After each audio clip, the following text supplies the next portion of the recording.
Today, we'll be taking a look at the control board assembly on this Whirlpool top-load washing machine.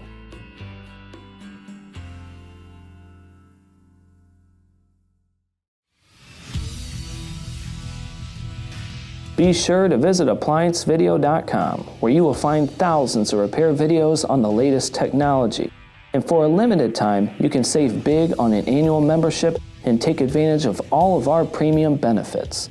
ApplianceVideo.com. Do it right the first time. Stop. Before beginning any repair, always be sure to disconnect the power to the appliance. It is also recommended to test the outlet for the proper voltage. Remember to also turn off the water. You will need the following tools to complete this repair. To start, there's a few screws that'll have to be removed. We'll start with these 1/4 inches right through here.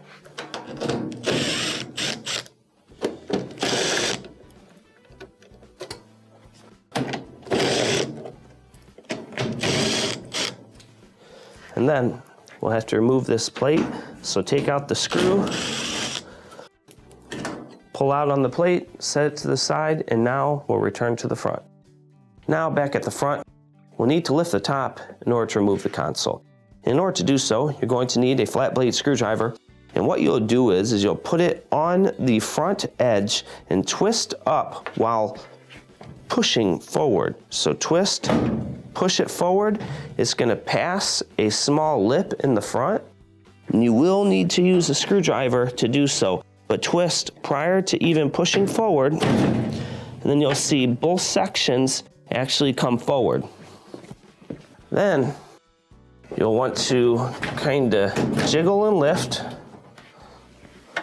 it up, and inside your console is held on by 2 clips, one here and one here.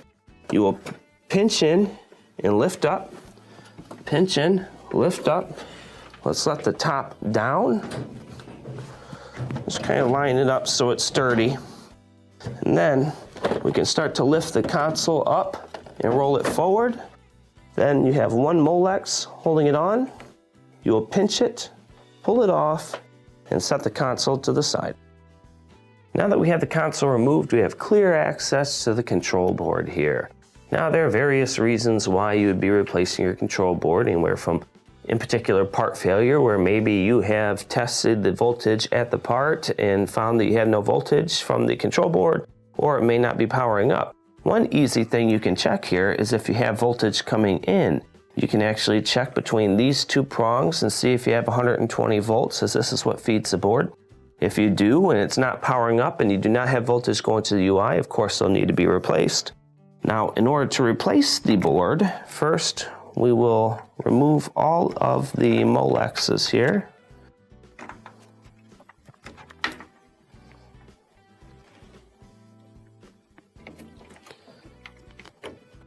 Of course, twist and then pull out on your pressure tube. Let's remove the 1/4 inch screw over here that's holding it in.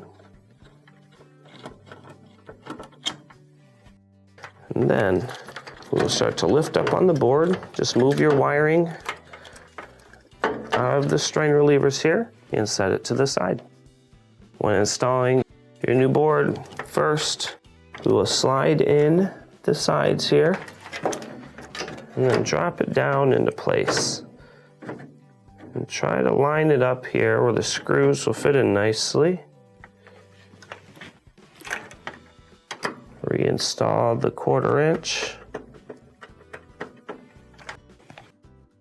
Then let's reinstall our Molexes here.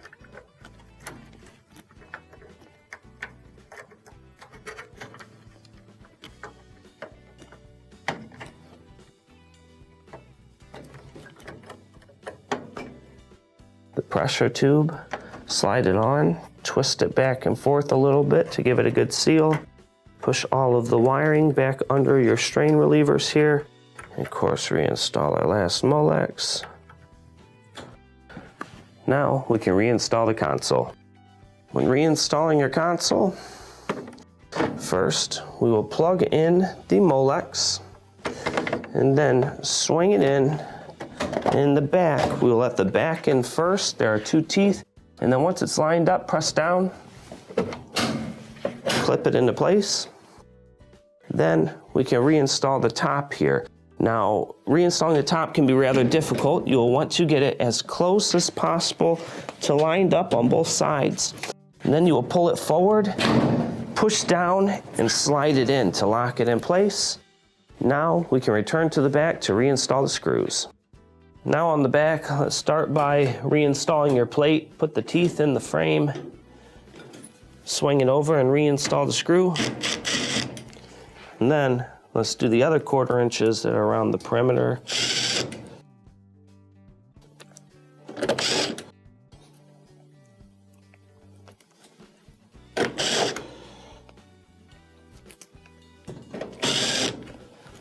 And this will complete your repair. Thank you for watching another quality video from ApplianceVideo.com. If you found this video helpful, make sure you click the like and subscribe to our channel.